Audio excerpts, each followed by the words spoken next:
Live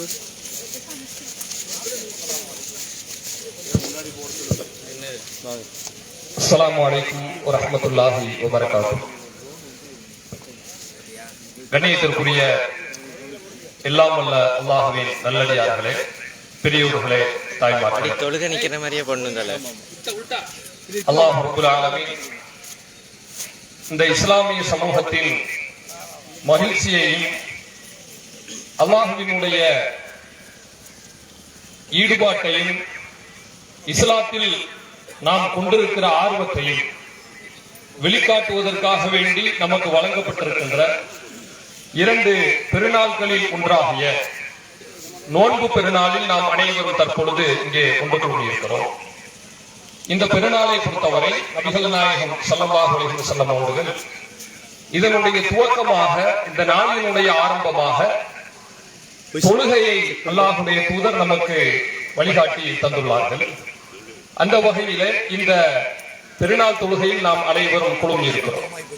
இந்த தொழுகையை பொறுத்தவரை வருடத்தில் 2 முறை மட்டும்தான் நாம் தொழுகிறோம் என்பதனால் சில நபர்களுக்கு இதனுடைய சட்டதிட்டங்கள், இதில் கூறப்பட்டிருக்கிற தொழுகை முறைகள் சற்று கவனமில்லாமல் இருப்பதற்கும் அல்லது ஞாபக மறதியாக இருப்பதற்கும் வாய்ப்பு இருக்கிறது என்கிற ஒரு கருத்தின் அடிப்படையிலே தற்பொழுது இந்த தொழுகையினுடைய முறைகளை நாம் நமக்கு ஞாபகமூட்டிக் கொள்வது சிறந்தது.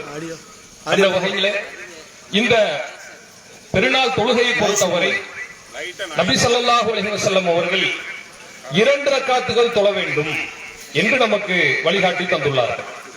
இந்த 2 ரக்காத்துகளுமே மற்ற சாதாரண தொழுகைகளை போன்று அல்லாமல் சற்று வித்தியாசப்பட்ட வகையிலே அமைந்திருக்கிறது. இதில் முதலாவது ரக்காத்திலே அல்லாஹு அக்பர் என்று தக்பீர் தஹ்ரீம் கூறிய பிறகு அந்த தக்பீருக்கு பிறகான நடவடிக்கைகளில் நாம் துஆவை ஓதி முடித்த பிறகு அதற்கு அடுத்தபடியாக அல்ஹம்து சூரா ஓதுவதற்கு முன்பாகவே 7 தக்பீர்களை முதலாவது ரக்காத்தில் அதிகப்படியாக கூறுவது நபி வழியாகும். அதாவது முதல் ரக்காத்தில் அல்ஹம்து சூராவிற்கு முன்னதாகவே 7 தக்பீர்களை அதிகமாக சொல்ல வேண்டும். இந்த 7 தக்பீர்களில் எந்த ஒன்றுக்கும் இமாமோ பின்பற்றி தொழக்கூடிய மஅ்மூம்களோ கைகளை உயர்த்தக்கூடாது என்பதை நாம் கவனத்தில் கொள்வது நல்லது. கைகளை உயர்த்துவது நம்முடைய சமூகத்தில் பழக்கமாக இருந்தாலும் கூட நபி ஸல்லல்லாஹு அலைஹி வஸல்லம் அவர்கள் இது போன்ற கூடுதலான 7 தக்பீர்களில் எந்த ஒன்றுக்குமே கைகளை உயர்த்தியதற்கு ஹதீஸ்களில் ஆதாரம் கிடையாது என்கிற ஒரு கருத்தின் அடிப்படையில் இமாமோ மஅ்மூமோ கைகளை உயர்த்த வேண்டாம் என்று கேட்டுக்கொள்கிறோம். இந்த 7 கூடுதலான தக்பீர்களையுமே மக்களுக்கு கேட்க வேண்டும் என்பதற்காக வேண்டி இமாம் மட்டும் சப்தமிட்டு சொல்வார். பின்பற்றி தொழக்கூடிய மஅ்மூம்கள் யாரும் சப்தமாக கூற வேண்டாம், மௌனமாக அல்லாஹு அக்பர் என்று மனதுக்குள்ளாக மட்டும் சொல்லிக் கொண்டால் போதுமானது. இந்த 7 தக்பீர்களை முடித்த பிறகு அல்ஹம்து சூரா ஓதப்படும், பிறகு துணை சூரா ஓதப்படும், அதன் பிறகு வழக்கம் போல ருக்கு செய்யப்பட்டு 2 சுஜூதுகளும் செய்யப்படும். 2 சுஜூதுகள் முடித்த பிறகு 2வது ரக்காத்திற்கு எழுந்த உடனேயே, அதாவது 2வது ரக்காத்திற்கு எழுந்த உடனேயே அல்ஹம்து சூரா ஆரம்பிப்பதற்கு முன்னதாகவே 5 தக்பீர்களை கூடுதலாக இமாம் சொல்வார். இந்த 5 தக்பீர்களிலும் எந்த ஒன்றுக்குமே இமாமோ பின்பற்றி தொழக்கூடிய மஅ்மூம்களோ கைகளை உயர்த்த கூடாது என்பதுதான் நபி வழி. இந்த கூடுதலான 5 தக்பீர்களையும் மக்களுக்கு கேட்க வேண்டும் என்பதற்காக மட்டும் இமாம் மட்டும் சப்தமிட்டு கூறுவது நபி வழியாகும்.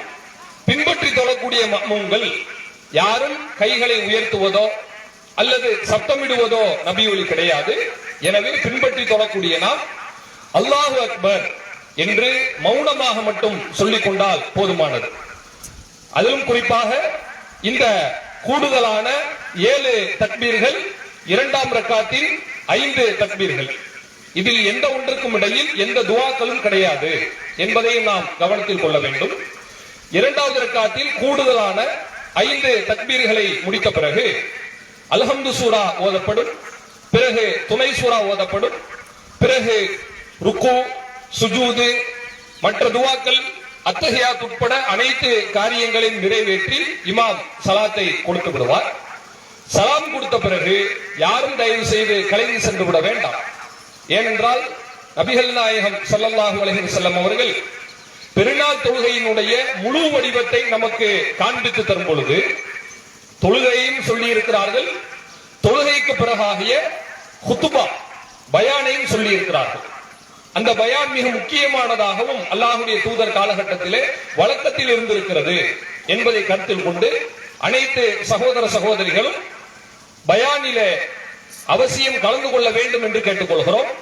பயானை நிறைவேற்றிய பிறகு அல்லாஹ்வுடைய தூதர் அவர்களுடைய நபியொலி அடிப்படையில் அனைவரும் தனிப்பட்ட முறையிலே அல்லாஹ்விடத்திலே ஆழ்ந்து பிரார்த்தனை செய்துவிட்டு கலந்து செல்லுமாறு கேட்டுக்கொள்கிறோம்.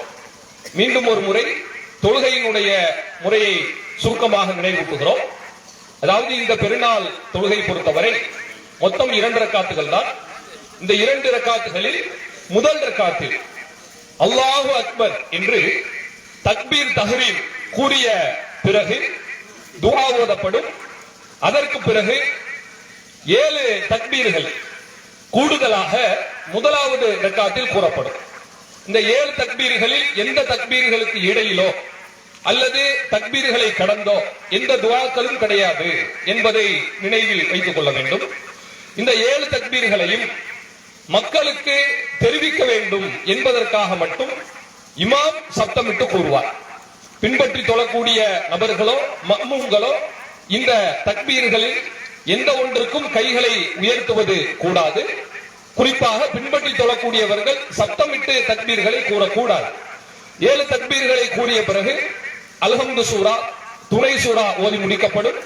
பிறகு ருக்கு, சுஜூதுகள் வழக்கம் போல் செய்து முடிக்கப்பட்டு இரண்டாவது ரக்காத்திற்கு எழுந்த உடனேயே அல்ஹம்து சூரா ஓதுவதற்கு முன்னதாக இரண்டாவது ரக்காத்தில் 5 தக்பீர்கள் இமாம் மக்களுக்கு கேட்க வேண்டும் என்பதற்காக சப்தமிட்டு கூறுவார். இமாமோ மக்மூம்களோ 5 தக்பீர்களில் எந்த ஒன்றுக்கும் கைகளை உயர்த்தக்கூடாது என்பதை நாம் நினைவில் வைத்துக் கொள்ள வேண்டும். பின்பற்றி தொழக்கூடியவர்கள் சப்தமிட்டு கூறக்கூடாது. இமாம் மட்டும் மக்களுக்காக வேண்டி சப்தமிட்டு கூறுவார். 5 தக்பீர்களில் எந்த தக்பீர்களுக்கு இடையில் எந்த துஆவும் நபி அவர்கள் கற்றுத்தரவில்லை என்பதையும் நினைவில் நிறுத்திக் கொள்ள வேண்டும். அந்த தக்பீர்கள் முடித்த பிறகு அல்ஹம்து சூரா, துணை சூரா ஓதி முடிக்கப்படும். பிறகு ருக்கு, சுஜூது, அத்தஹியாத்து போன்ற அனைத்து துஆக்களையும் நிறைவு செய்த பிறகு சலாம் கொடுப்பார். அதற்கு பிறகு நபி ஸல்லல்லாஹு அலைஹி வஸல்லம் அவர்கள் இந்த தொழுகையினுடைய இரண்டாவது அம்சமாக நமக்கு கற்றுத்தந்த குத்துபா பயான் இருக்கிறது. அனைவரும் இந்த பயானில் நாம் கலந்து கொள்ள வேண்டும். ஏனென்று சொன்னால் இந்த ரமலான் மாதத்தினுடைய 1 மாத கால நடவடிக்கைகள், 1 மாத கால மாற்றங்கள், இது அனைத்தையும் சுருக்கமாக நமக்கு நினைவுபடுத்துவது இந்த பயான் தான். எனவே இந்த பயானில் கலந்து கொள்வது நமக்கு மிகவும் பயனுள்ளதாக இருக்கும். நபி அவர்கள் வலியுறுத்திய ஒரு விஷயம் என்பதையும் மீண்டும் ஒரு முறை நினைவுபடுத்திக் கொள்கிறேன். பயான் முடிந்த பிறகு ஒவ்வொரு நபர்களும் இந்த அகிலத்தில் உள்ள அனைத்து மக்களின் அமைதிக்காகவும் நிம்மதிக்காகவும் மற்றும் உங்களுடைய தனிப்பட்ட கோரிக்கைகளையும் அதிகமாக தனிப்பட்ட முறையில் அல்லாஹ்விடத்துல துஆ செய்துவிட்டு தக்பீரை கூறி கலந்து செல்லுமாறு கேட்டுக்கொள்கிறோம். தற்பொழுது இமாம் தொழுகையை ஆரம்பிப்பார். அனைத்து நபர்களும் தொழுகையினுடைய முறைகளை நினைவில் வைத்து தொழுகையில் கலந்து கொள்ளும்.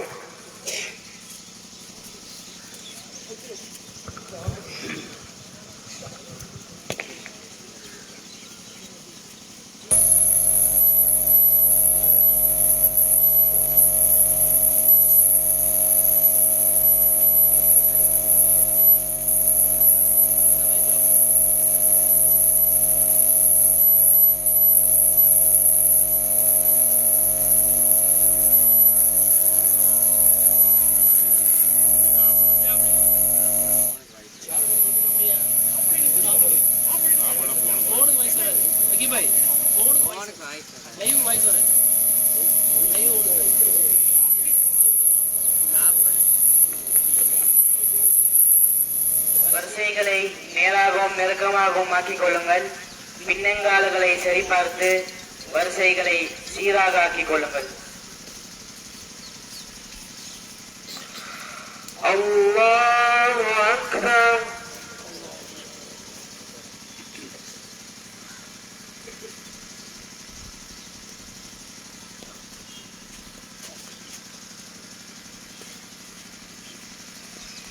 அல்லாஹு அக்பர்.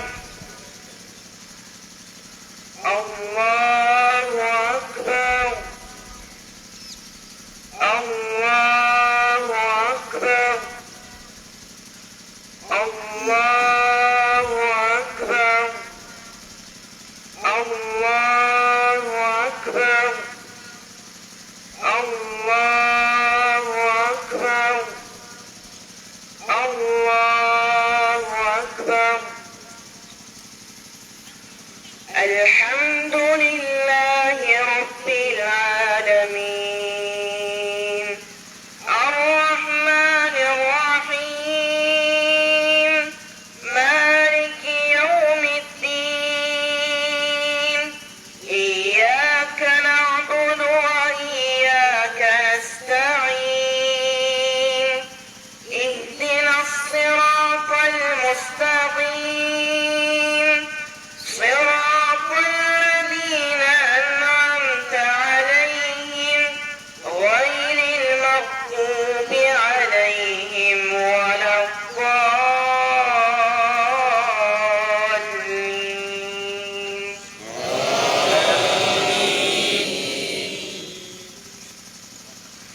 سبح اسم ربك الأعلى الذي خلق فسوى والذي قدر فهدى والذي أخرج المرعى فجعله غثاء أحوى. سنقرئك فلا تنسى إلا ما شاء الله إنه يعلم الجهر وما يخفى. ونيسرك لليسرى فذكر إن نفعت الذكرى. سيذكر من يخشى ويتجنبها الأشقى الذي يصلى النار الكبرى ثم لا يموت فيها ولا يحيا. قد أفلح من تزكى وذكر اسم ربه فصلى. بل تؤثرون الحياة الدنيا والآخرة خير وأبقى. إن هذا لفي الصحف الأولى صحف إبراهيم وموسى. الله أكبر.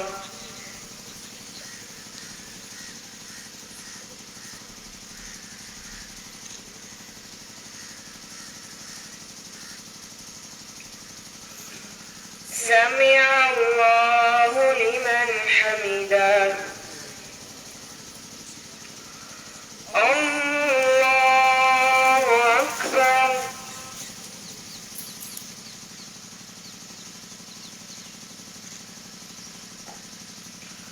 الله أكبر.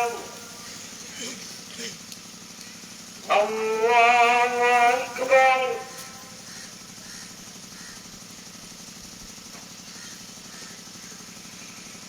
الله أكبر. الله أكبر. الله أكبر.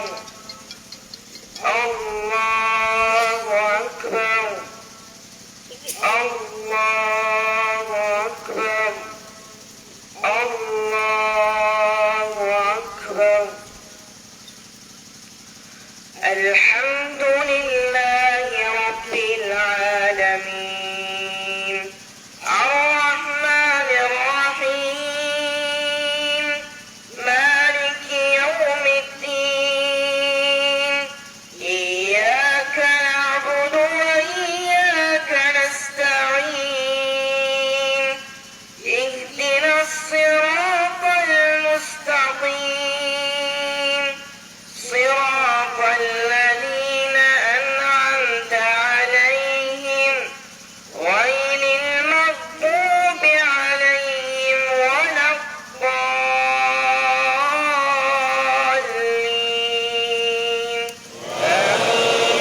فذكر لست عليهم بمسيطر إلا من تولى وكفر فيعذبه الله العذاب الأكبر إن إلينا إيابهم ثم إن علينا حسابهم.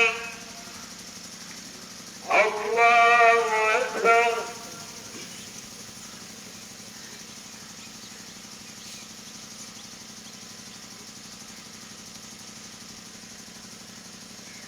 سمع الله لمن حمده. الله أكبر.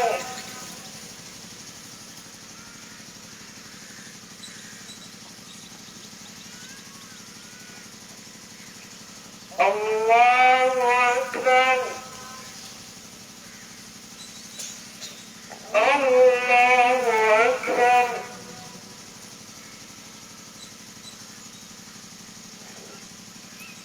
الله أكبر.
السلام عليكم ورحمة الله.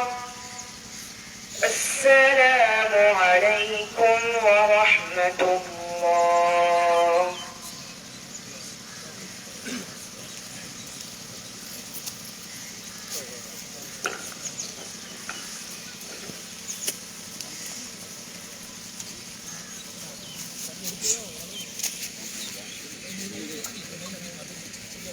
அஸ்ஸலாமு அலைக்கும் வரஹ்மத்துல்லாஹி வபரகாத்துஹு. இப்பொழுது இதனால் தொழில் கலந்து கொண்டிடம் ஜமாத் சார்பாக தர்மம் கேட்டு வருகிறார்கள். நீங்கள் உங்களுடைய தர்மத்தை பக்கெட்டில் போடுமாறு அன்புடன் கேட்டுக்கொள்கிறோம். விரிப்பு மூலம் பக்கெட்டில் போடுமாறு அன்புடன் கேட்டுக்கிறோம். உங்களுடைய தர்மங்களை பக்கெட்டில் போடுமாறு அன்புடன் கேட்டுக்கொள்கிறோம். அஸ்ஸலாமு அலைக்கும் வரஹ்மத்துல்லாஹி வபரகாத்துஹு.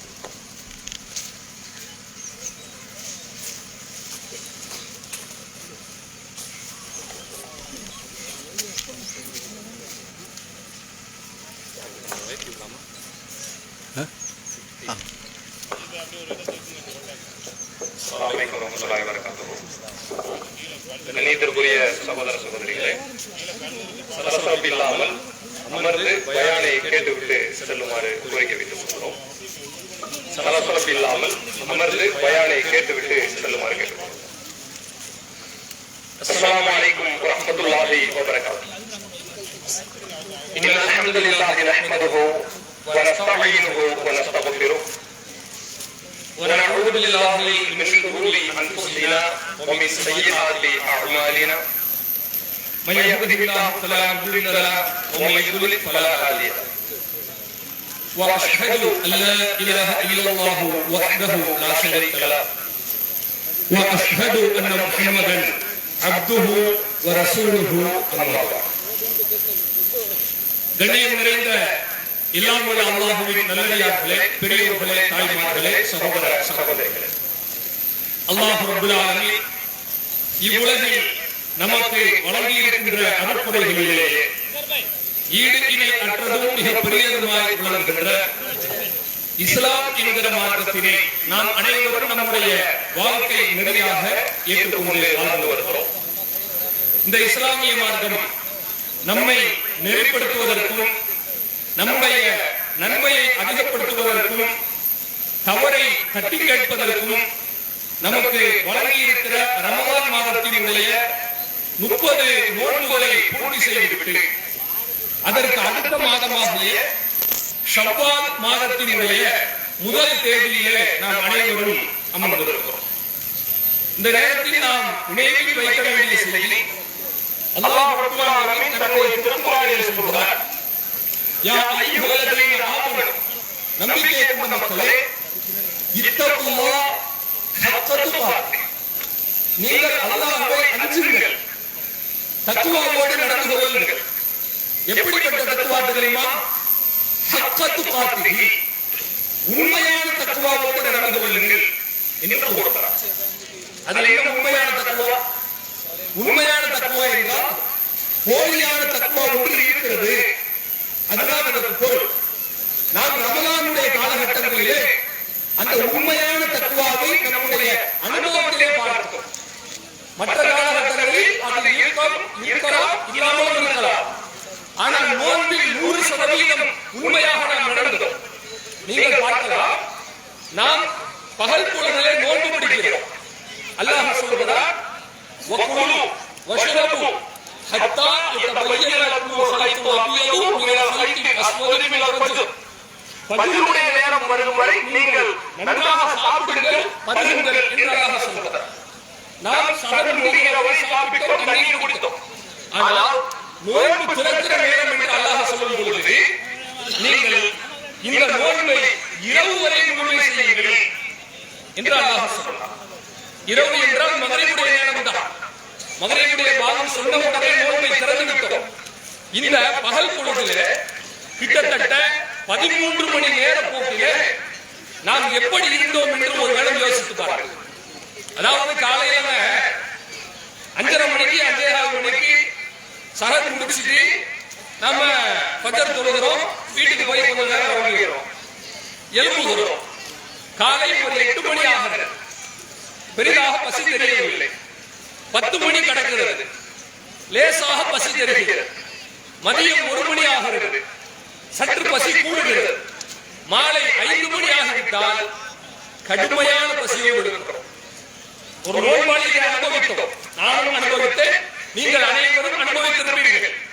அந்த 5 மணி வாக்கிலே வீட்டில் நீங்கள் தனியாக இருக்கிறீர்கள் என்று வைத்துக் கொள்ளுங்கள். கடுமையான பசியோடு இருக்கிறீர்கள். வீட்டுல பார்த்தா வீட்டுல உள்ள பெண்கள் எல்லாம் நோம்பு கஞ்சி, வடை, பழம், ஜூஸ் எல்லாம் ரெடி பண்ணி வச்சுட்டு அங்கிருந்து உறவு முறை வீட்டுக்கு போயிட்டாங்க. யாருமே இல்லை, நீங்கள் மட்டும்தான் இருக்கிறீர்கள் என்று வையுங்கள். நீங்கள் நன்றாக ஒரு கணம் யோசித்து பாருங்கள். நீங்களோ கடுமையான பசியோடு இருக்கிறீர்கள். உங்கள் முன்னால் உணவு பதார்த்தங்கள் திறந்த நிலையிலே இருக்கிறது. அதுவும் உணவுகள் என்பது யாரோ ஒரு வீட்டு உணவு கிடையாது, உங்களுடைய உணவுதான். உங்கள் ஹலாலான வருமானத்தில் வந்த, உங்களுடைய உழைப்பில் வந்த, தயார் செய்யப்பட்ட, முழுக்க முழுக்க அனுமதிக்கப்பட்ட உணவுதான்.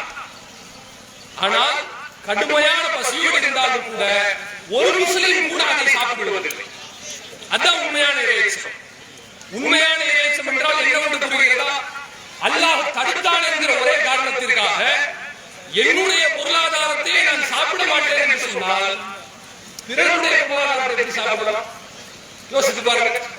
இன்றைக்கு நம்முடைய இஸ்லாமிய சமூகத்து மக்களிடம் வேதனையான ஒரு விஷயம் பிறருடைய பொருளாதாரத்தை அபகரிப்பது, அடுத்தவருடைய சொத்துக்களுக்கு ஊறு விளைவிப்பது, ஏதோ ஒரு விதத்திலே பிறருக்கு அநீதி இழைப்பது.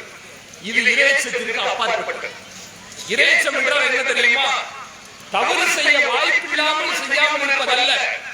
உங்களுக்கு தவறு செய்வதற்கு 100% வாய்ப்பு இருந்தாலும் கூட செய்யாமல் இருப்பதுதான் இறைச்சம்.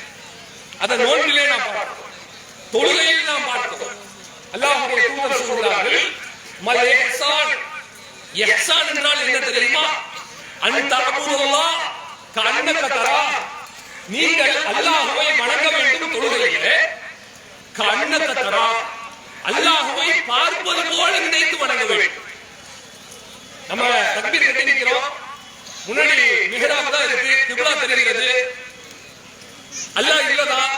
ஆனால் அல்லாஹ்வை பார்ப்பது போல நினைத்து வணங்க வேண்டுமா? அடுத்து தூதர் சொல்கிறார்கள், ஃபைலம் தக்கும் தரா, நீங்கள் அல்லாஹ்வை பார்க்க முடியவில்லையா? கண்ணஹு யராக, அவன் உங்களை பார்க்கிறான் என்று நினைத்து தொழுங்கள். இப்படி தொழுகையில் இருக்கும் பொழுது உண்மையான இறைச்சத்தை நாம் உணர்ந்தோம். தக்பீர் கட்டி நடக்கிறார். என்னோட பாலிய வயது ஃப்ரெண்டு, ஒரு 2 வயசு 3 வயசுல சின்ன பிள்ளைய பார்த்த பையன், ரொம்ப வருஷம் கழிச்சு முன்னாடி இருந்திருக்கிறான். அவருக்கு தொழுகை சட்டத்திட்டம் தெரியாதுன்னு வச்சுக்கோங்க. என்ன கூப்பிட்டாங்க, நான் அவருக்கு பதில் சொல்லுவேன், நீங்க பதில் சொல்லுவீங்களா? இல்ல ஒரு தலைமோகர காரியம், மொபைல் போன் அடித்துக் கொண்டே இருக்கிறது, எடுத்து பேசணும்னு நமக்கு தோன்றுகிறது, எடுத்து பேசினால் முடியாத காரியம் இல்லை. தக்பீர் அப்படி நிற்கும் போது எடுத்து ஹலோ அஸ்ஸலாமு அலைக்கும் சொல்லுங்க பாய், இப்படி சொன்னா என்ன போன் காதல் விழாதா? இல்ல போன வெடிச்சிருப்பாங்க? அப்படியெல்லாம் இல்லை, பேச முடியும். முடிந்தாலும் ஏன் பேச தவிர்க்கிறோம்? அல்லாஹ் தடுத்திருக்கிறார். இதுதான் உண்மையான இறைச்சம். இந்த இறைச்சம் நோன்புக்கானது மட்டுமல்ல, மற்ற 11 மாதங்களுக்குமானது.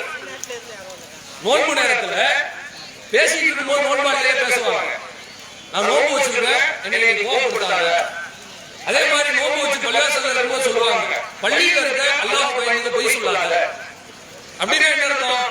பள்ளியில மட்டும் அல்லாஹ் இருக்கான், ஊர் உலகம் முழுவதும் அல்லாஹ் இருக்கிறார். இந்த நோன்பில் நமக்கு கிடைத்த இந்த இறைவனுடைய அச்சம் மற்ற மாதங்களில் இருக்கிறதா என்று பார்க்க வேண்டும்.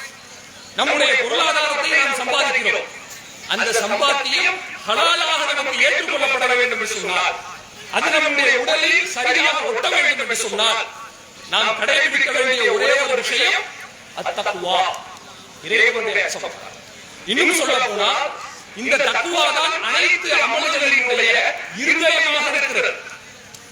எந்த ஒரு மனிதன் தக்வா இல்லாமல் கோடான கோடான கோடான கோடி அமல்களை செய்தாலும் கூட அந்த அமல்களுக்கு அல்லாஹ்விடத்துல ஒரு பைசாவிற்கு கூட மதிப்பு இல்லை.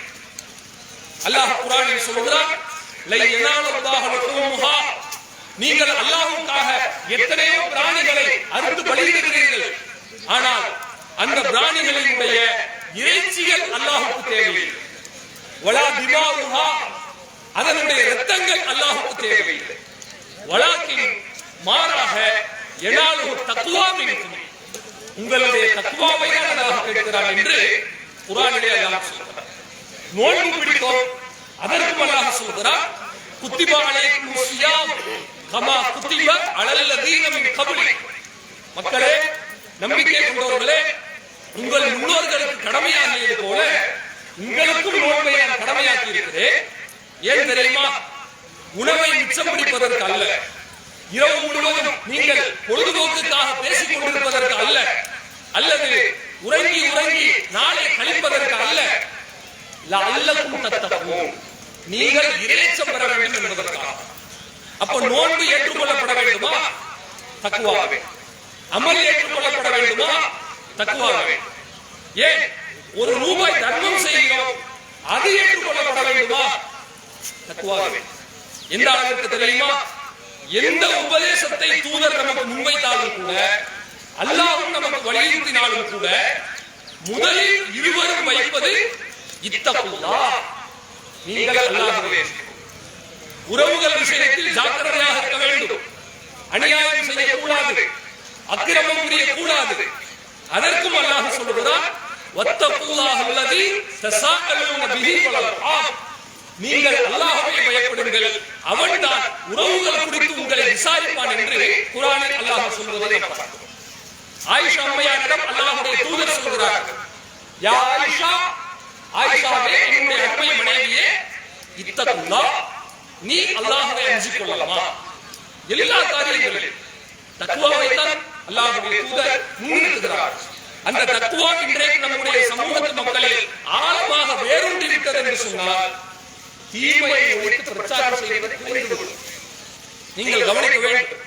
நோன்பு காலகட்டத்திலே நாம் சொன்னது போல நம்முடைய வரம்புகளை கூட நாம் தவிர்த்துக் கொண்டோமே, அல்லாஹ் தடுத்தான் என்கிற காரணத்தினால் நம்முடைய பொருளாதாரத்தை கூட உதறினோமே, இதே இறைச்சம் நம்முடைய உள்ளத்தில் வருடம் முழுவதும் இருந்தது என்று சொன்னால், மார்க்கத்திற்கு மாற்றமான மார்க்கம் தடுத்த வகையில் நடக்கிற திருமணங்கள், தேவையற்ற வீழ்முறைகள், மார்க்கத்தை மீறிய சபைகள், இதில் நாம் கலந்து கொள்வோமா? நம்முடைய உணவை ஏன் நாம் தியாகம் செய்கிறோம் தெரியுமா? சாப்பாடு இல்லாமலே, நோன்பு இல்லாமலே நீங்க தக்குவாவோடு 30 நாள் அல்லாஹ் அல்லாஹ்னு சொன்னா போதும் என்று சொல்வதற்கு அல்லாஹ்வுக்கு ரொம்ப நேரம் பிடிக்காது. பிறகு ஏன் உணவை தவிர்க்க சொல்கிறார் தெரியுமா? உன் உணவை நீ தவிர்ப்பது உன்னுடைய சிந்தனையை நிறைவேற்றும். இவ்வளவு தூரம் நம்ம உணவை தவிர்க்கிறோம் அல்லாஹ்வுக்காக தானே. அதே அல்லாஹ்வுக்காக உணவு விவகாரங்களில் நாம் பயபக்தியோடு நடக்க வேண்டும். இந்த நோன்பில் எப்படி தக்குவாவை நாம் நிரூபித்தோமோ, தீய சபைகளை புறக்கணித்து நம்முடைய தக்குவாவை நாம் நிரூபிக்க வேண்டும். ஹராமானவற்றை புறக்கணித்து நம்முடைய தக்குவாவை நாம் நிரூபிக்க வேண்டும். நன்மையானவற்றை செய்து நம்முடைய தக்குவாவை நாம் நிரூபிக்க வேண்டும். அதுதான் இந்த நேரத்திலே நினைவுபடுத்துவது மிக கடமை என்ற அடிப்படையில் நான் நினைவு கொண்டு வருகிறேன். கடைசியாக ஒரு செய்தியை சொல்லி முடிக்கிறேன். இன்றைய காலகட்டத்தில் நடக்கக்கூடிய அரசியல் நிகழ்வுகள், உலகம் முழுவதும் நடக்கக்கூடிய பிரச்சனைகள், சூழ்ச்சிகள் அனைத்துமே இந்த நேரத்தில் சொல்வது மிகவும் தேவையானது என்று கருதுகிறேன். பொதுவாக தௌஹீத் ஜமாத் என்பது அரசியல் பேசுகிற அரசியல் இயக்கம் இல்லை என்றாலும் கூட இன்றைக்கு நாட்டில் நடக்கிற நிகழ்வுகளால் நாம் அனைவரும் தான் பாதிக்கப்படுகிறோம். அமெரிக்கா இஸ்ரேல் செய்கிற அட்டூழியத்தால், அதற்கு ஈரான் என்கிற நாடு கொடுக்கக்கூடிய பதிலடியால் 3 நாடுகள் மட்டும் ஸ்தம்பிக்கவில்லை, உலகம் முழுவதும் ஸ்தம்பிக்கிறது. நாம் பார்க்கிறோம், கடந்த மாதங்களுக்கு முன்பு வரை பலஸ்தீனிலே எப்படிப்பட்ட மரண ஓலங்கள் கேட்டுக் கொண்டிருந்ததோ, கட்டடங்கள் எப்படி அலங்கோலமாக நின்று கொண்டிருந்ததோ, அதே விஷயத்தை இன்றைக்கு இஸ்ரேலிலே நாம் பார்க்கிறோம். ஈரான் அடிச்ச அடியில இஸ்ரேல்ல தெல் அவீவ்ல உள்ள ஒரு கட்டடம் 40 ஃப்ளோர், 26வது மாடி இருக்கு, 35வது மாடியை காணோம், 6வது மாடி இருக்கிறது, 12வது மாடியை காணோம். இந்த மாதிரி வார்த்தை எங்கேயுமே கட்டடம் பார்க்க முடியாது. அப்படிப்பட்ட அடி ஏன் தெரியுமா? அவர்கள் தற்பொழுது உணர்கிறார்கள், இஸ்ரேலில் உள்ள அப்பாவிகளும் உணர்கிறார்கள், நாம் நம்முடைய அரசாங்கத்தை தடுக்க தவறியதின் விளைவாக இன்றைக்கு நாம் பாதிக்கப்பட்டிருக்கிறோம். எப்பொழுதுமே அல்லாஹ் சொல்கிறார், வலா தஆவனு அலல் இஸ்மி வல் உத்வான், நீங்கள் தீமையிலும் வரம்பு கடத்தலிலும் யாருக்கும் ஒருவருக்கொருவர் உதவக்கூடாது. அப்படி உதவினால் என்ன நடக்கும் தெரியுமா? இன்னல்லாஹ ஷதீதுல் இகாப், அல்லாஹ் கடுமையாக தண்டிப்பான் என்று குர்ஆனில் சொல்கிறார். இன்றைக்குமே நாம் ஒரு விஷயத்தை புரிந்து கொள்ள வேண்டும். தீமைக்கு நாம் உதவி செய்வோமே ஆனால் அந்த தீமை என்றைக்கும் நம்மை ஒரு நாள் தாக்கத்தான் செய்யும். நம்மை பாதுகாப்பதற்கு அந்த நேரத்தில் எவரும் இருக்க மாட்டார். இதைத்தான் இன்றைக்கு இஸ்ரேல் நிரூபித்துக் கொண்டிருக்கிறது. ஆனால் இதனால் உலகத்தில் உள்ள பல்லாயிரம் கோடி மக்கள் பாதிக்கப்படுகிறார்கள். அவர்களுக்காக பிரார்த்தனை செய்யும்.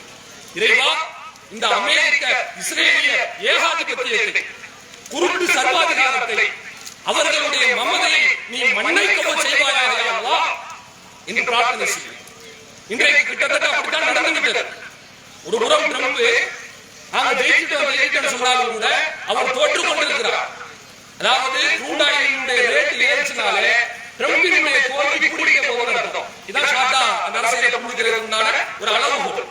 இன்றைக்கு அமெரிக்காவில் உள்ள ஊடகவியலாளர்கள் சொல்கிறார்கள், ட்ரம்ப் ஏற்படுத்தி இருக்கிற ஒரு தாக்கத்தை, அவரால் ஏற்பட்டிருக்கிற ஒரு குழிகளை, பள்ளங்களை, பொருளாதார பள்ளங்களை நிரப்புவதற்கு 5 வருடம் பிடிக்குமா? நீ அவரே நினைத்தாலும் சரி செய்ய முடியாது. அப்படிப்பட்ட அதல பாதாளத்தில் அமெரிக்காவை இழுத்துக் கொண்டு வந்து விட்டிருக்கிறார். இஸ்ரேல் என்கிற அரக்கன் ஒரு மனநோயாளி. அவன் அமெரிக்காவை இழுத்துவிட்டு அமெரிக்காவின் பின்னால் அவன் ஒளிந்து கொள்கிறான். ஆனால் தற்பொழுது அமெரிக்கா எல்லா நாட்டவர்களிடத்திலும் உதவி பிச்சை கேட்டுக் கொண்டிருப்பதை கண்ணார பார்த்துக் கொண்டிருக்கிறோம். இப்படிப்பட்ட அசிங்கம் என்று யோசித்து பாருங்கள். ஆபிரகாம் என்கிற பெயரை வைத்து அவருடைய பெயரை அசிங்கப்படுத்துவதற்கே ஒரு கப்பலை செய்கிறார்கள் போல. அந்த கப்பல்ல ஓட்டை போட்டுட்டான். கரெக்டா போல அங்க இருக்கிற சோல்ஜர்ஸ்ல தண்டனை பார்த்துக் கொள்ளுங்கள். எவ்வளவு பெரிய கும்பலாக இருந்தாலும் கூட, அநீதிக்காரனாக இருந்தாலும் கூட, அல்லாஹ் ரப்பல் ஆலமீன் அவன் தான் பெரியவன். என்றைக்காவது ஒரு நாள் அவனை மிகப்பெரிய தோல்விக்கு ஆளாக்குவான் என்பதை இந்த செய்தி நமக்கு அழகாக படம் பிடித்து காட்டுகிறது. எனவே நம்முடைய மரணம் வரை, குறிப்பாக அடுத்த ரமலான் வரை உண்மையான அச்சத்தை நம்முடைய மனதில் ஏற்றிக் கொண்டு உலக நிம்மதிக்காக நீங்கள் பிரார்த்தனை செய்யுங்கள். அல்லாஹ்வுடைய தூதர் அவர்கள் இந்த பெருநாளினுடைய தினத்திலே தசத்தக்ன, நீங்கள் அதிகமாக தர்மம் செய்யுங்கள் என்று கோரிக்கை விடுத்திருக்கிறார்கள். அந்த கோரிக்கையை, அந்த சுன்னாவை ஹயாத்தாக்கும் விதமாக வந்திருக்கக்கூடிய சகோதர சகோதரிகள் அதிகமாக நீங்கள் தர்மம் செய்து அல்லாஹ்விடத்திலே மிகப்பெரிய ஒரு நன்மையை பெற வேண்டும் என்று கேட்டுக்கொண்டு என்னுடைய உரையை நான் நிறைவு செய்து கொள்கிறேன். வாஹிரு தஅவானா அல்ஹம்துலில்லாஹி ரப்பில் ஆலமீன். அஸ்ஸலாமு அலைக்கும் வரஹ்மத்துல்லாஹி வபரகாத்துஹு. வந்திருக்கக்கூடிய சகோதர சகோதரிகள், நபி ஸல்லல்லாஹு அலைஹி வஸல்லம் அவர்களுடைய சுன்னத்தை ஹயாத்தாக்குமாறு கேட்டுக்கொள்கிறோம். ஈதுடைய தொழுகைக்கு வரும்போது காலத்து தொலை வருவதற்கு ஒரு வழி, செல்வதற்கு இன்னொரு வழியும் அல்லாஹ்வுடைய தூதர் வழிகாட்டி தந்திருக்கிறார்கள். அந்த வகையில வந்திருக்கக்கூடியவர்கள் உங்களுடைய இல்லங்களுக்கு சென்று முடிக்கும் பொழுது வேறு ஒரு வழியின் வழியாக செல்லுமாறு கேட்டுக்கொண்டு நிறைவு செய்து கொள்கிறோம். அனைவரும் துஆ செய்துவிட்டு கலைஞருக்கு செல்லுமாறு கேட்டுக்கொள்கிறோம்.